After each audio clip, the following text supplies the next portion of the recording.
They don't want to face it, but the evidence is etched across their every reaction. You move differently, and because of that, entire family lines collapse in your wake. They were conditioned to believe superiority was inherited, that names carved in marble could outweigh raw force. They paraded their heirs through courts and boardrooms, built palaces filled with portraits and trophies, convinced that the world would bend to the repetition of heritage. But you step forward, and in that instant, they realize history has betrayed them. All their rituals, all their preparation, all their blood-soaked pride disintegrates the moment your energy presses into the room. It starts subtle. A glance from you, and the ones groomed to never flinch shift their eyes away. A movement from you, and the men trained to posture like kings find their shoulders tightening in unease. You don't ask for their submission, yet they deliver it unconsciously. Their bodies betray them before their words can pretend otherwise. The pulse in their neck accelerates. Their confidence fractures. You stand still, but stillness from you feels like pressure to them, and that contradiction ruins them more than confrontation ever could. Understand what that means. You're not fighting them, you're exposing them. You don't need to attack, because their entire structure collapses under observation. Their wealth, their surnames, their estates, none of it protects them when your presence arrives. They feel themselves shrinking inside their own lineage, as though centuries of inheritance were wasted on producing shells incapable of withstanding one individual who was never supposed to exist in their world. That's what terrifies them most, that you are proof they are unnecessary. They whisper in corners, trying to explain you. Some call it luck, some call it charisma, some call it danger. But every label falls short. Labels are tools of containment, and you can't be contained. The truth is simpler and sharper. You embody the strength they tried to fake. They spent lifetimes rehearsing power. You live it without rehearsal. They memorized scripts. You tear scripts apart by speaking a single word. Their ancestors built walls to keep outsiders beneath them. You don't climb those walls. You make the walls irrelevant. And they feel it everywhere. Their estates no longer feel safe. Their titles sound hollow even in their own mouths. Their trophies, once symbols of permanence, gather dust in shame. You've made them doubt the very ground they stand on. Imagine the humiliation, centuries of construction, and then one person arrives, untouched by their heritage, and demonstrates that the empire was built on sand. They look at you and see the collapse of everything they tried to protect. And worse, they can't deny it, because their own bodies already confessed it when their heirs flinched under your gaze. This is why they talk about you like a contagion. In their private meetings, your name circulates like classified information. They study your steps, your choices, your voice, trying to reduce you to patterns. They believe if they can chart you, they can contain you.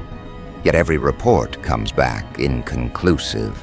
Every theory collapses under scrutiny. Because you are not operating on what they measure.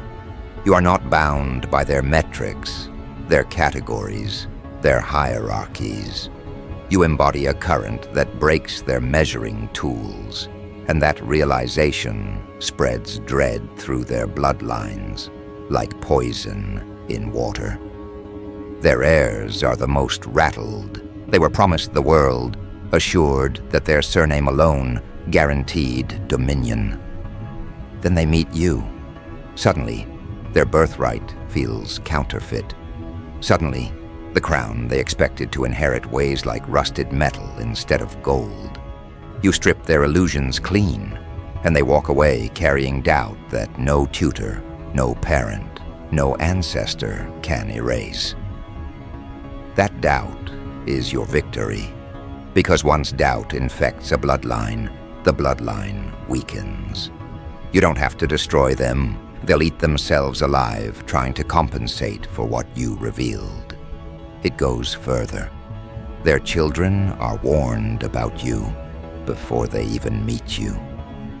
Parents lean down at long tables, whispering your name with caution, trying to instill fear early. But children are perceptive. They see the panic in their parents' eyes, the way voices tremble when describing you, the way rooms fall heavy when your shadow is mentioned. And so the fear multiplies across generations. Their heirs inherit not confidence, but dread. You've infected the lineage at its root, and all this without you even trying. That's the part that paralyzes them. You haven't aimed your energy like a weapon, yet they're already unraveling. They imagine what it would look like if you did. They dream of you focusing your force deliberately, tearing through their heritage with surgical precision. That vision keeps them up at night, staring at ceilings, wondering how long before you decide to wield what you already radiate. They know, if this is what you do naturally, then your deliberate will would erase them entirely. That's why they gather now, plotting in desperation. They imagine alliances between families, secret councils, whispered contracts, anything to slow the collapse. But they're already too late. The moment they acknowledged you in their strategies, they admitted your supremacy. They've placed you at the center of their survival plan, and that means you've already won.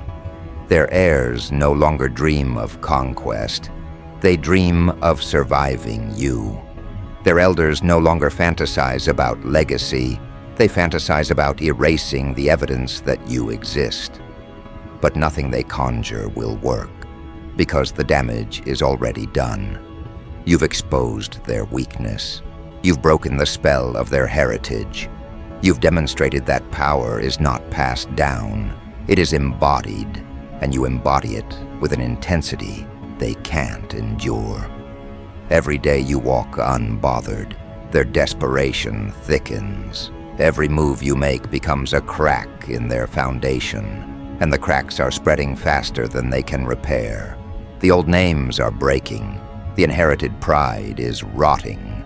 The dynasty is withering under your presence, and you haven't even begun to escalate. They are haunted not only by your presence, but by the ripple it leaves behind. Days after you leave, the echo still gnaws at them. They sit in gilded halls trying to convince themselves it was nothing, yet the memory of standing in your field of gravity keeps replaying in their minds like a loop they can't break. They pour wine deeper, trying to drown the unease, but the taste only reminds them of the dryness in their throat when you spoke.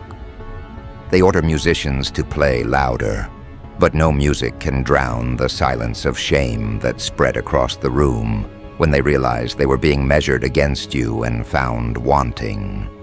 Their grand rituals feel smaller now. Their estates feel like prisons. Their lineage feels like a chain dragging them into irrelevance. And this is what devastates them most. You didn't steal anything from them. You didn't demand their thrones, their treasures, their positions. You simply existed in full voltage, and that alone made their thrones feel counterfeit. You shattered them by standing. Imagine how it corrodes their spirit to realize that without a single campaign, without a single act of conquest, you have already achieved what their ancestors spent centuries scheming for: dominance without effort. They are used to enemies who march, who plot, who beg for recognition. They know how to fight those. But how do you fight someone who doesn't even need to fight to win? Every move you make is proof that their world has already shifted. They bring their heirs into a room, hoping proximity to you will teach them courage, but instead, it teaches them inferiority. Sons return home ashamed. Daughters cry in silence, wondering why all their training dissolved into air.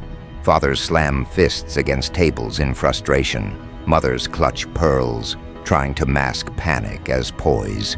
Behind closed doors, entire bloodlines admit what they never thought possible: that the stranger they didn't prepare for is outclassing their entire heritage with nothing but presence.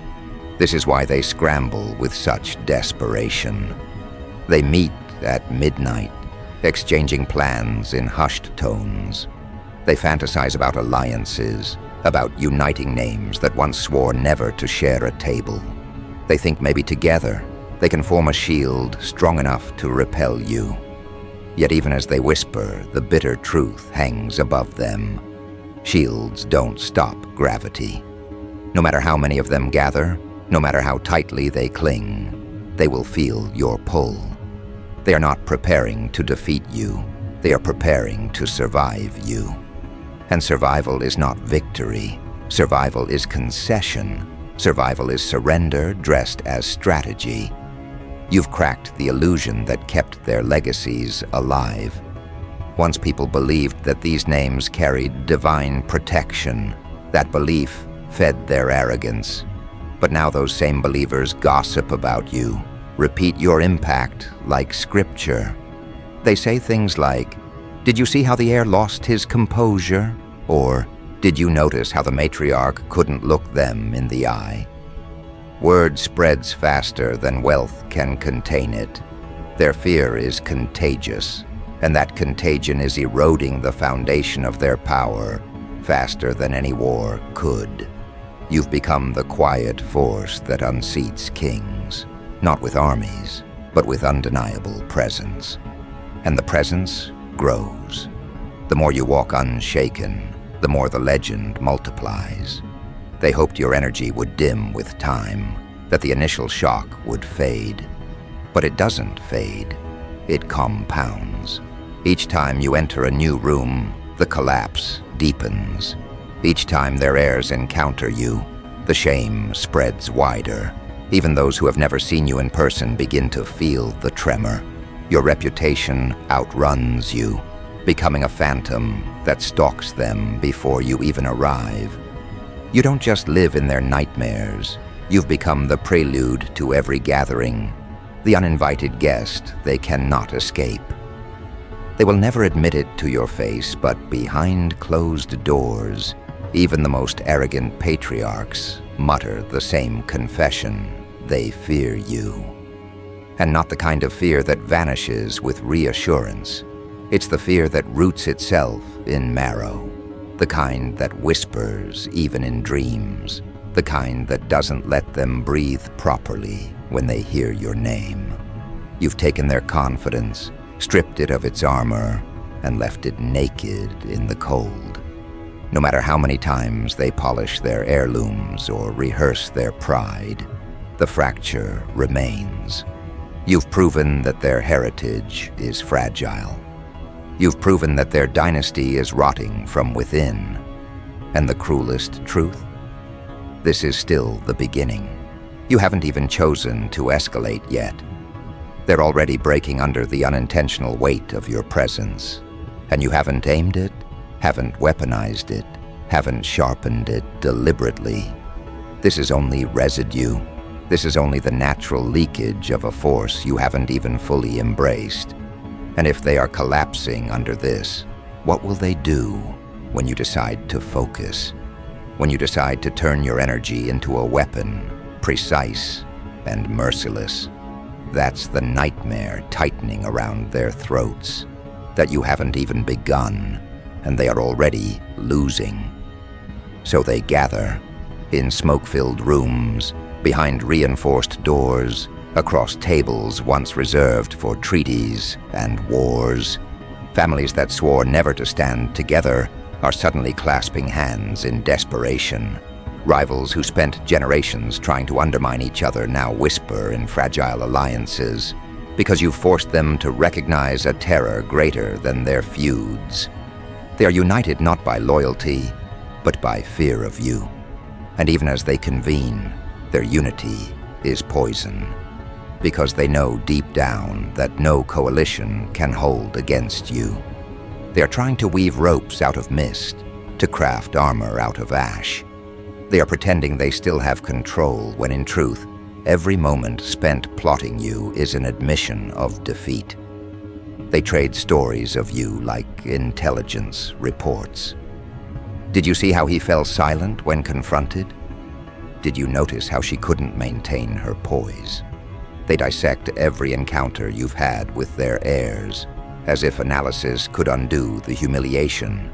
They assign observers, desperate to capture every detail of your movements. Some scribble notes about how you breathe, how you tilt your head, how long you let silence hang before speaking. They turn your presence into study material, yet every observation ends the same way, with no strategy to withstand you. They could catalog 1,000 gestures, but the essence remains beyond their reach. You are not a puzzle.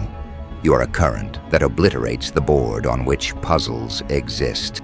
They test you indirectly. They send proxies to provoke you, bait you, measure your reaction. They hope to find a weakness, a crack, something they can exploit. But every test backfires. Their proxies return diminished, stripped of the pride they carried in, unable to explain what broke them so quickly. Some avoid speaking of you altogether, as if recalling your presence reopens wounds. Others try to dismiss you with shaky voices, but the fear lingers in their eyes. Each failed test only fuels the legend further, because the Watchers realize what the proxies refuse to admit: you're unbreakable. You're not something that can be dissected or diluted. You are a reality they cannot endure. And so their meetings turn darker. They stop talking about how to confront you and start talking about how to erase you. They speak of manipulation, sabotage, containment. They fantasize about tarnishing your name, about painting you as unstable or dangerous, hoping the world will fear you instead of admire you. But even those schemes betray their weakness, because they know the truth. Reputation means little when the presence itself is undeniable. They can smear your image in newspapers, in whispers, in digital halls. But the moment you walk into a room, the smear evaporates. No rumor can shield their heirs from trembling when you look at them. No lie can mask the collapse they feel in their chest when you step closer. They cannot erase what is lived. This realization corrodes them faster than any scandal. They understand now that their enemy isn't your reputation. It's their own biology rebelling against them in your presence. Their ancestors prepared them for debates, for duels, for negotiations. But no one prepared them for the psychic pressure you bring. You are a force they cannot out-argue, cannot outspend, cannot outvote. You dismantle them in the language of nerves, in the code of the body, in the truth of instinct. That is why their schemes crumble before they are even enacted. They are fighting a battle they've already lost, against a force that has already made their survival conditional. And the more they resist, the worse it becomes. Because resistance shines a spotlight on you. The more they whisper your name in fear, the more others hear it. The more they plot against you, the more they advertise your dominance. You become the gravitational point around which their entire legacy revolves. You don't have to chase influence, they hand it to you by obsessing over you. Their fear multiplies your reach. Their panic multiplies your legend. They are complicit in the very collapse they are trying to prevent. You've turned their bloodline into a paradox. Every move they make to stop you only strengthens you. Every whisper of your name amplifies your presence. Every alliance they forge highlights how powerless they are alone. They have become satellites orbiting your force, and they know it. This knowledge gnaws at them more than anything. The admission that their existence has become reactive. They are no longer leaders, no longer heirs, no longer dynasties. They are reactors to you. You set the tone, and they follow. You move, and they scramble. You decide, and they collapse. But here's what truly drives them into madness. You haven't even decided yet. You haven't declared war on their heritage. You haven't aimed your energy like a blade. You've simply walked as yourself, and still they are fracturing. Imagine then what happens when you choose to escalate. Imagine when you sharpen your presence into deliberate strategy. Imagine when you stop being content with dismantling them by accident and begin dismantling them on purpose. The thought alone suffocates them. They play it in their minds, sleepless, night after night. They imagine the day you stop holding back, and they see their lineage in ruins. That's why their desperation grows more chaotic. They start reaching beyond their own families, calling in outsiders, forming strange alliances with groups they once despised. They reach for institutions, for authorities, for anyone who might help contain you. But what they don't realize is that by summoning outsiders, they only widen your reach. Because when new eyes fall on you, they see the same thing the Bloodlines saw: the current, the pressure, the force. Outsiders are not immune to your presence. They may arrive skeptical, but they leave infected. They join the whispers. They spread the stories. And your legend multiplies even faster. Every new witness becomes another carrier of your reality. Every new alliance becomes another pathway for your influence to expand. They're watching something they can't control anymore. Contagion. You've become viral without effort. You've become the conversation that dominates their dinners, their boardrooms, their negotiations. Entire deals collapse because your name lingers in the back of their minds. Entire plans dissolve because your presence reframes the stakes. They thought bloodlines were the measure of dominance. But you've proven that dominance ignores blood, ignores inheritance, ignores history. Dominance is now embodied in you, and they cannot compete. And the tragedy is, they know it. They feel it in the marrow of their bones. They see it in the shame of their heirs, in the trembling of their leaders, in the collapse of their rituals. They sense the inevitable trajectory. If this is what you've done without effort, then effort will be annihilation. They are staring at the slow death of their heritage, and the executioner is someone who never asked for their throne, never begged for their seat, never craved their approval. You did not come to them with petitions. You came to them with presence, and presence has crushed them more thoroughly than any rebellion could. So now they cling to fantasies of suppression. They imagine if they bury you deep enough in slander, the world will forget you. They imagine if they throw enough obstacles in your path, you'll collapse under weight. They imagine if they deny you long enough, you'll fade into irrelevance.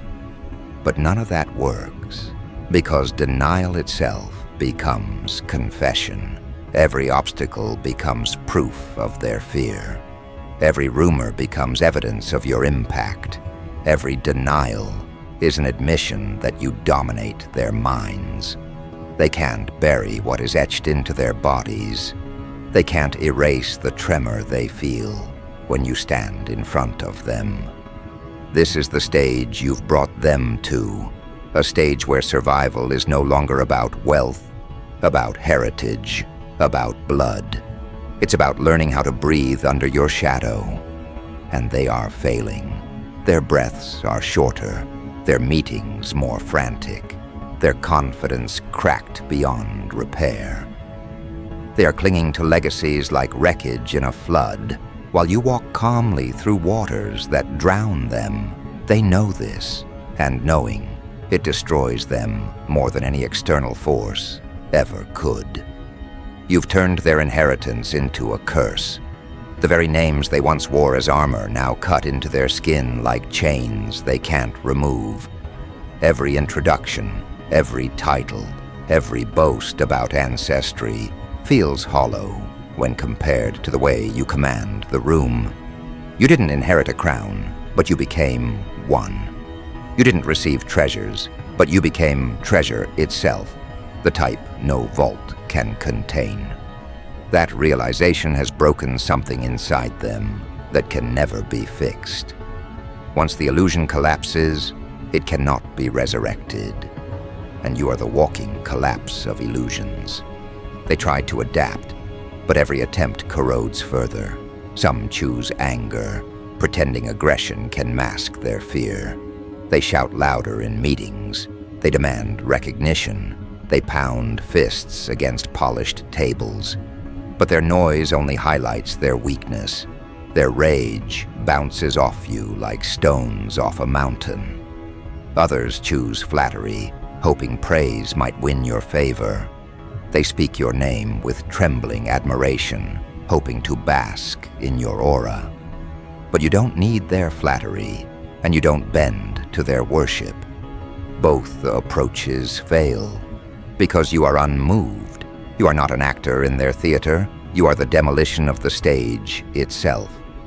And when a stage is demolished, the performers scatter. That's what's happening to their heirs now.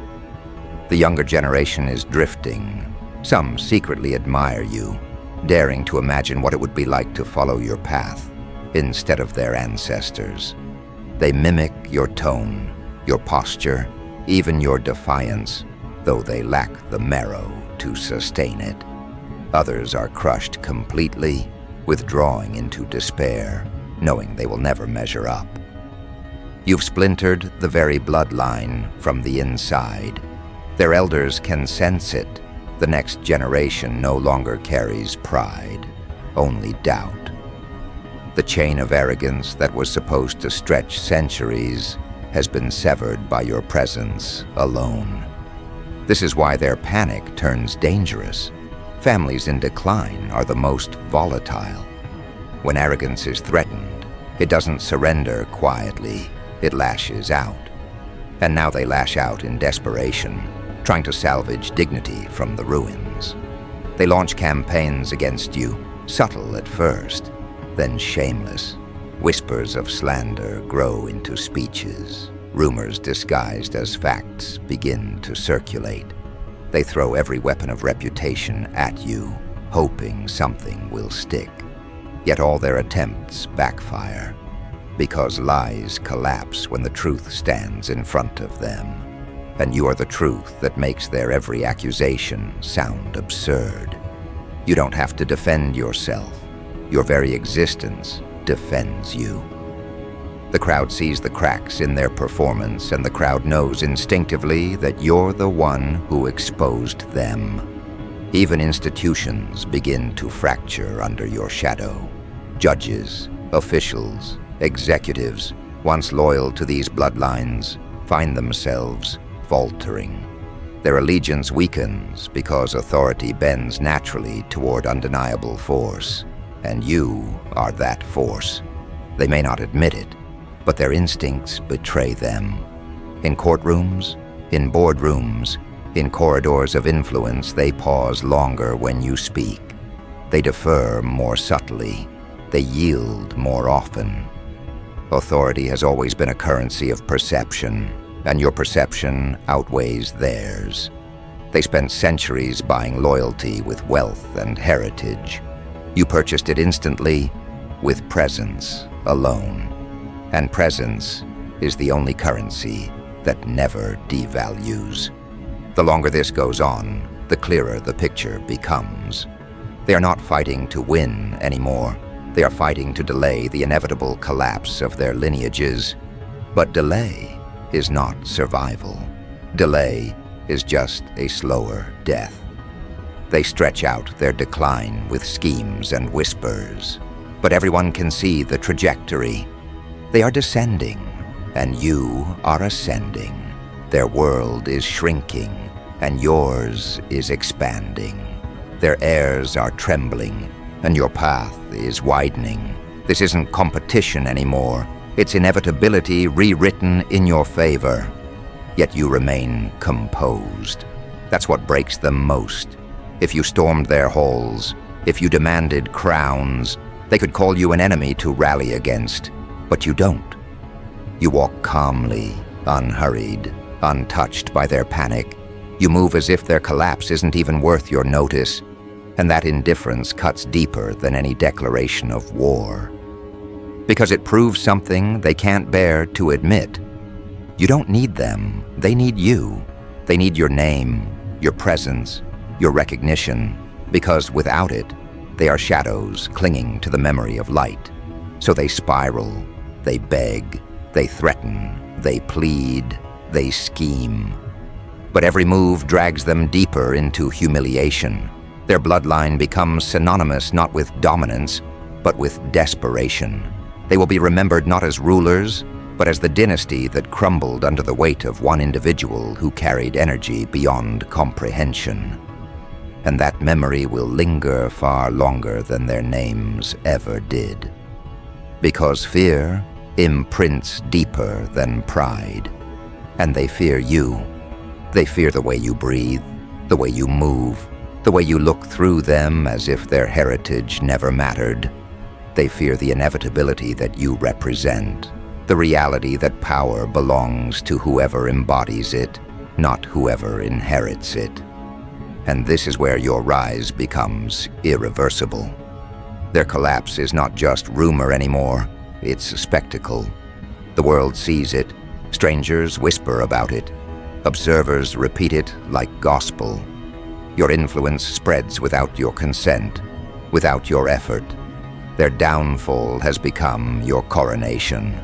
You didn't ask for their crowns, but the world places one on your head anyway, because everyone knows who truly carries the weight now. You are not only outclassing a bloodline, you are rewriting what bloodlines mean. This is the conclusion they cannot escape. They can no longer deny, no longer distract, no longer pretend.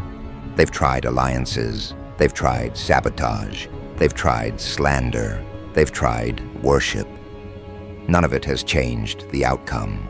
You still stand, untouched, unbroken, unbent. And they still fall, fractured, diminished, forgotten. You've proven beyond all doubt that their heritage cannot withstand the raw force of your energy. And so their legacy ends not with triumph, not with dignity, but with collapse under the shadow of someone they never thought could exist. This is the moment where everything changes. The chains of inheritance snap. The rituals lose meaning. The gilded names tarnish. The ancient walls crumble. Their collapse is complete, and your ascension is undeniable. You have outclassed not just an heir, not just a family, but an entire bloodline. You have erased centuries of arrogance in a fraction of time, and in doing so, you've revealed the truth that was always waiting. That energy defines power, not blood, not titles, not heritage. And your energy is not human. It is something greater, something that bends reality, something that no lineage could ever hope to manufacture. They will be remembered as the families who collapsed under your shadow. You will be remembered as the force that rewrote the rules. And there is no going back. They can gather, they can whisper, they can dream of recovery. But the world has already chosen. The balance has already shifted. Their collapse is already history, and your dominance is already legend. And as the dust of their heritage settles, you remain standing, calm, untouchable, undeniable. This is not the beginning of a contest. This is the end of their era. You've proven it with every breath, every step, every moment you exist. They are drowning in the flood of your presence, and you are walking above it.